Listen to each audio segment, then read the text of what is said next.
you come back after being out for a week or two, it takes a class or two to get back in the habit, to get back in the swing of things. Nobody just jumps right back into it. So you've actually set yourself a little bit behind. So when we have these times in rank, which we have for the kids, I don't know if I just dropped it or where it is, but we have their belts and we have all the time and ranks. Sometimes we let you guys test a little earlier because you're learning the material faster, and sometimes we have to make you wait a little longer because we call that seasoning. And all these instructors know what they're looking at, so they go by the time and rank, but then they also look, are you prepared? Do you know your material? Not just know it, but can you actually show it with your body? So that's where martial arts becomes all about physical versus academic. Okay, and I know I have a lot of academic people in this room right now, in this dojo, so you guys pick things up cerebrally very fast.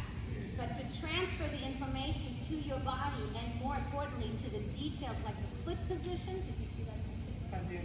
He's got a competition going on with me who can kick higher on the front snap kick. That was just a lift, by the way, that was not a kick, just so you all know. No, but the foot position, right, that we've talked about, the correct foot, those are the final details of the polishing. So first we learn the big picture, the movements, and then we start going, oh, like perfect timing of the movement, the snap, the pop, and all that. That's the polishing of a technique. And you need to have that at every level that you're at before you can move on to the next. So not just the knowledge, but the ability. And that's where attendance comes into play. So when you miss a bunch of classes, it's a little bit like starting over again. It's not consistent enough. We need the reps and the consistency. So I realize it's summer right now and many of you are coming and going. When you're not here, try to do a little something wherever you are. Sensei Janice suggested wherever you're traveling to, do a kata on the beach, a kata on the cruise, a kata in the mountains. I don't know, wherever you are camping or whatever, by the campfire. Take a little video of it, and then maybe we'll post them. We'll get we will post them, okay? When you do, make sure your hands are correctly positioned and all that. You know, that's the danger with posting. People look at it and they look very critically at you. Don't think that people in Kung Fu don't know what things are supposed to look like. And then you become a reflection of what? Our dojo. And we do not want you going out there looking like you have never learned anything. We want you to look sharp and crisp. Do you understand? So the attendance is only part of the requirement. Your ability to remember everything, to do it well, to be able to put combinations together, putting techniques together, hands and feet, not just memorizing a kata. If one of these senseis jumps in your class and makes up a combo that's totally different from your instructor, you have to be able to adapt. And if you can't do that fast enough yet, then you haven't done it enough, okay? So just keep that in mind. Weekends are always a good time to review so that when you come back the next week, you're ready to go and learn more information. And if you think, oh, we've already done this 100 times, guess what? You're probably going to do it about 1 million more times. Okay? Martial arts is all about repetition, repetition, repetition. So one day you can be blindfolded and break boards. Whoa, pretty cool, right? Anything you want to add to that?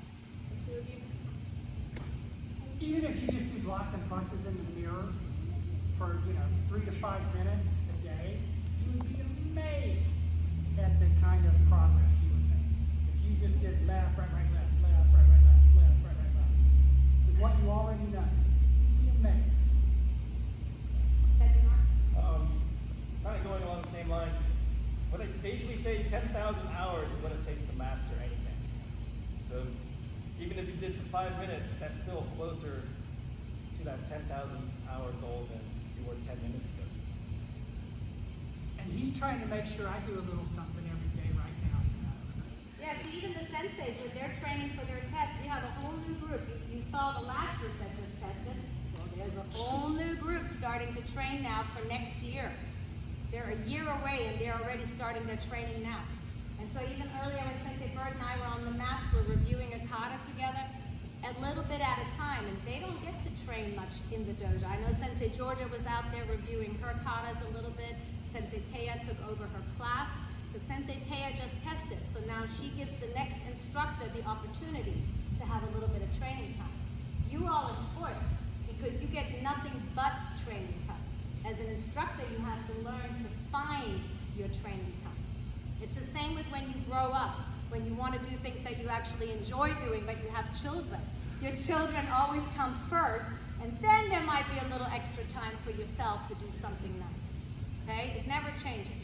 You just get older doing it. All right? All right, ready?